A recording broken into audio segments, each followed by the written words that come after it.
अस्सलाम वालेकुम my dear student. आज का जो लेक्चर है ये इंटरफेरॉन है, first year biology, last chapter immunity, और इम्यूनिटी के चैप्टर में second line of defence system से ये टॉपिक है इंटरफेरॉन। अच्छा, अगर आप लोग देख रहे हैं इंटरफेरॉन में एक वर्ड छुपा हुआ है इंटरफेयर। इंटरफेयर मीन मुदाखलत करना, किसी भी चीज को रोकना, उसको न होने देना। तो इंटरफेरॉन को हम इंटरफेरॉन का लफ्ज इसलिए देते हैं क्योंकि ये हमारी बॉडी में वायरल रिप्रोडक्शन में एक रुकावट या मुदाखलत पैदा करता है। जब भी वायरसेस बॉडी के अंदर इंटर हो जाता है तो वायरसेस के खिलाफ इंटरफेरॉन का प्रोडक्शन बहुत ज्यादा हो जाता है, और यही इंटरफेरॉन वायरल रेप्लिकेशन प्रोसेस को स्टॉप करता है। तो हम आसान वर्ड्स में बोलते हैं कि इंटरफेरॉन का नाम हम इसलिए देते हैं क्योंकि इंटरफेरॉन की वजह से वायरसेस हमारी बॉडी में रिप्रोडक्शन नहीं कर सकते। सो हम सिंपल वर्ड्स में इसकी डेफिनेशन ऐसे करते हैं कि interferon are anti viral proteins that interfere और स्टॉप वायरल रिप्रोडक्शन।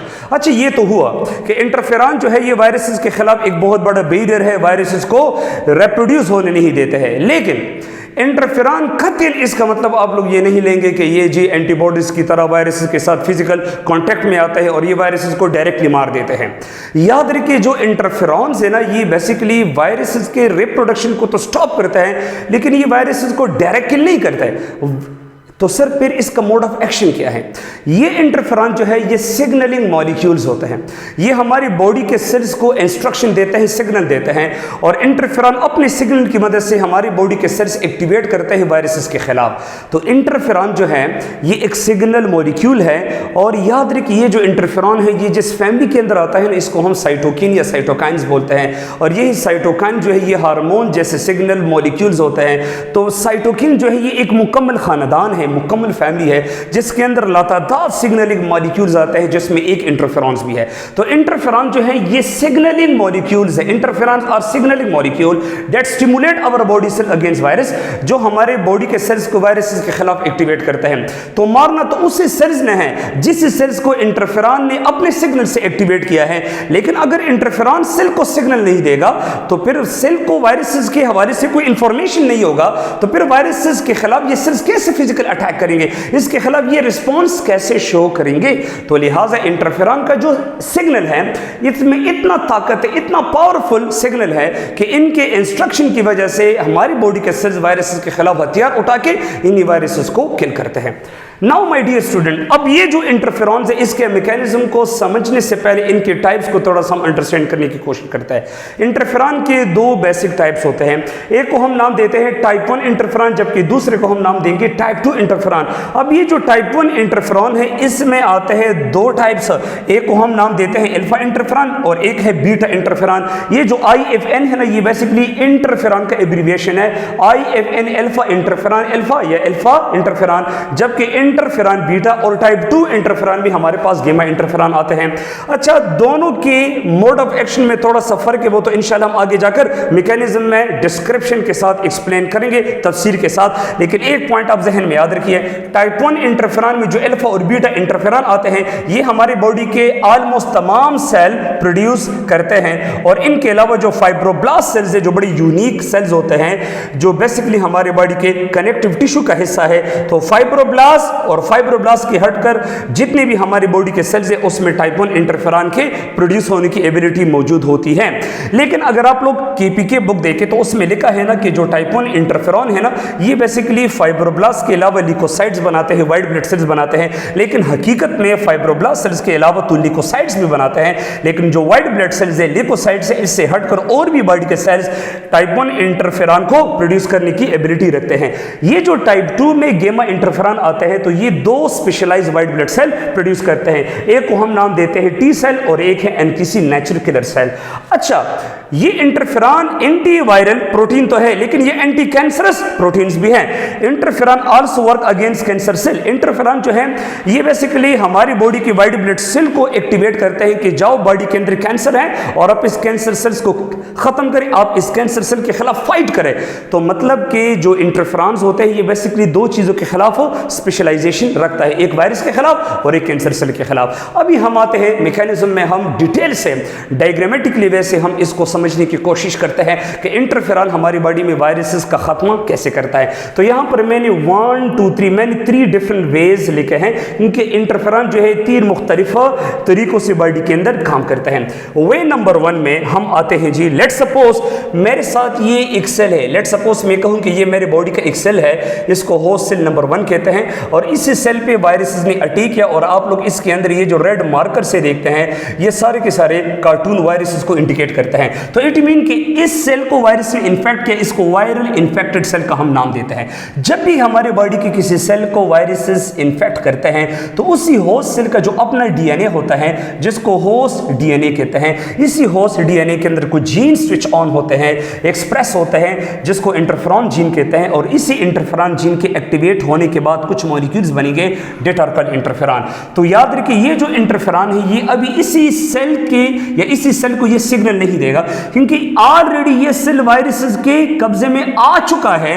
लेकिन ये इंटरफेरॉन जाएगा और ये सोचेगा कि पहला होस्ट सेल तो उड़ गया, अभी दूसरे होस्ट सेल पे इंटरफेरॉन सॉरी वायरसेस कुछ टाइम बाद अटैक करने जाएंगे, लिहाजा ये इंटरफेरॉन आके जो इनके सराउंडिंग में दूसरा होस्ट सेल है या दूसरे के बाद तीसरा चौथा सराउंडिंग में जितने भी होस्ट सेल्स हैं उसको सिग्नल देंगे और उसको एडवांस में वायरसेस के एंट्री के हवाले से इंफॉर्मेशन देंगे कि पहले होस्ट सेल वायरसेस के गिरफ्त में आ चुका है, अभी आप लोगों की बारी है, लिहाजा आप लोग एडवांस में इसी वायरसेस के खिलाफ AK-47 उठा के मोर्चे में बैठ जाए, जो ही आप पर भी वायरसेस अटैक करेंगे तो आप वायरसेस का खात्मा करें। तो याद रखिए इसी सेल के सरफेस के ऊपर इंटरफेरॉन के लिए रिसेप्टर्स होते हैं जिसको हम नाम देते हैं इंटरफेरॉन रिसेप्टर्स। तो पहले होस्ट सेल से सिक्रीटेड इंटरफेरॉन आएंगे और दूसरे सेल के सरफेस पे इंटरफेरॉन रिसेप्टर के साथ ये इंटरफेरॉन मॉलिक्यूल बाइंड हो जाएंगे। सो दूसरा सेल इंटरफेरॉन से सिग्नल रिसीव करेगा और इसी सिग्नल में ये पैगाम होगा कि ओ भाई फिलहाल तो आप में वायरसेस नहीं हैं, लिहाजा वायरसेस अभी आप पर कुछ टाइम बाद अटैक करने वाला है, आप उनके खिलाफ कोई हथियार बनाकर एडवांस में मोर्चे में बैठ जाओ।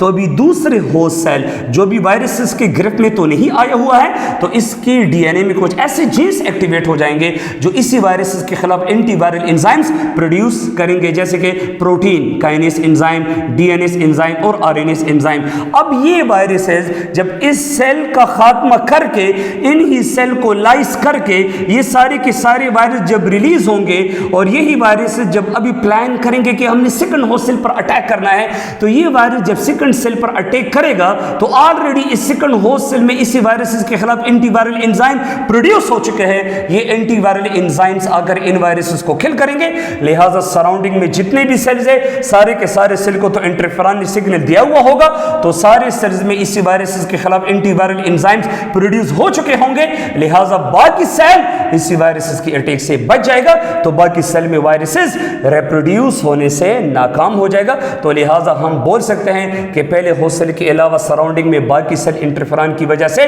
उन्होंने वायरल की रिप्रोडक्शन प्रोसेस को स्टॉप किया, तभी हम इंटरफेरॉन को इंटरफेरॉन कहते हैं, because it interfere in viral reproduction process. ये तो एक वे है। दूसरा भी ये है हमारे पास डियर स्टूडेंट्स कि ये इंटरफेरॉन अभी आएगा अगर हमारी बॉडी में कुछ ऐसे सेल्स होते हैं, फॉर एग्जाम्पल जिसके अंदर ऑलरेडी वायरसेस मौजूद हैं।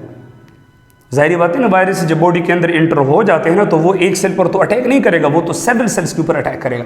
अभी इस सेल के अंदर वायरसेस है, अभी इंटरफेरॉन जो है अभी इस सेल को ये सिग्नल नहीं देगा कि भाई आप एंटीवायरल एंजाइम पैदा करें, क्योंकि ये सेल ऑलरेडी वायरसेस के गिरफ्त में आ चुका है।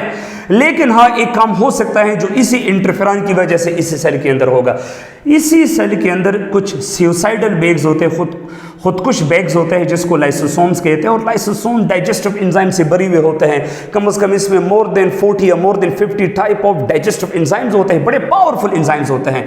तो ये इंटरफेरॉन इसी सेल को ये सिग्नल देगा कि कोई बात नहीं, आप अपने आप को भी ख़त्म करें, लेकिन आपके अंदर जो थाउजेंड्स नंबर में वायरसेस मौजूद है उसको भी आप ख़त्म करें। तो हम इसको एपोप्टोसिस प्रोसेस कहते हैं कि apoptosis mean program cell death होगा, मतलब कि ये बॉडी ने प्लान किया, प्रोग्राम किया कि हम हमने इसी सेल को अपनी मर्जी से मारना है। ये कोई एक्सीडेंटल सेल डेथ नहीं है, ये प्लेन सेल डेथ है, तभी हम इसको बोलते हैं प्रोग्राम सेल डेथ। तो इंटरफेरॉन इसी वायरल इन्फेक्टेड सेल को सिग्नल देगा कि लाइसोसोम को खबर दो कि प्लीज आप अपने हथियार पूरे सेल पे रिलीज करो। तो लाइसोसोम के अंदर मौजूद सारे लाइसोसोमल एंजाइम इस पूरे सेल को लाइस करेगा। तो एक सेल तो हमारा कुर्बान हुआ, कोई बात नहीं, लेकिन इसके अंदर जो 1000 अमाउंट में वायरसेस मौजूद है वो भी सारे के सारे खत्म हो जाते हैं। तो याद रखिए, अगर किसी सेल के अंदर वायरसेस नहीं है तो फिर उसी सेल को इंटरफेरॉन की तरफ से सिग्नल ये मिलेगा कि आप वायरसेस के खिलाफ एंटीवायरल एंजाइम्स बनाए। और अगर एक सेल ऑलरेडी वायरसेस के गिरफ्त में आ चुका है तो इसको सिग्नल फिर ये देगा कि आप इसके अंदर लाइसोसोमल एंजाइम की मदद से एक खुदकुश धमाका करें ताकि सारा सेल खत्म हो समेत वायरसेस के। अच्छा, तीसरा वे जो इंटरफेरॉन करेगा वो ये करेगा कि ये कुछ वाइट ब्लड सेल्स भी एक्टिवेट करेगा, क्योंकि इंटरफेरॉन जो है, जाहिर बात है ना कि इंटरफेरॉन जो है ये हमारे वाइट ब्लड सेल्स को क्यों एक्टिवेट ना करे, क्योंकि वाइट ब्लड सेल तो हमारा इम्यून सिस्टम है, वाइट ब्लड सेल हमारी बॉडी की आर्मी है, वाइट ब्लड सेल हमारा प्रोटेक्टर है, डिफेंडर है। लिहाजा इंटरफेरॉन आएगा और ये मैक्रोफेज नाम का वाइट ब्लड सेल एक्टिवेट करेगा, क्योंकि मैक्रोफेज बड़ा प्रोफेशनल वाइट ब्लड सेल है। और ये जब इंटरफेरॉन आएगा और ये मैक्रोफेज को एक्टिवेट करेगा तो याद रखिए, ये जो मैक्रोफेज है ये इसी वायरसेस को इंजेस्ट करके अपने डाइजेस्टिव एंजाइम की मदद से डाइजेस्ट करेगा। And injection and digestion of viruses by macrophage is called phagocytosis. तो यहां पर आप लोग देख सकते हैं कि 3 किस्म के वे से मैंने आप लोगों को समझाने की कोशिश की कि इंटरफेरॉन बॉडी में वायरसेस के खिलाफ कैसे काम करता है। अच्छा, अभी आप लोग फाइनली एक पॉइंट सुनिए। आप लोग सोच रहे होंगे कि सर आपने टाइप 1 और टाइप 2 इंटरफेरॉन के बेसिक एक्शन में आपने सर हमें कंपैरिजन नहीं सिखाया।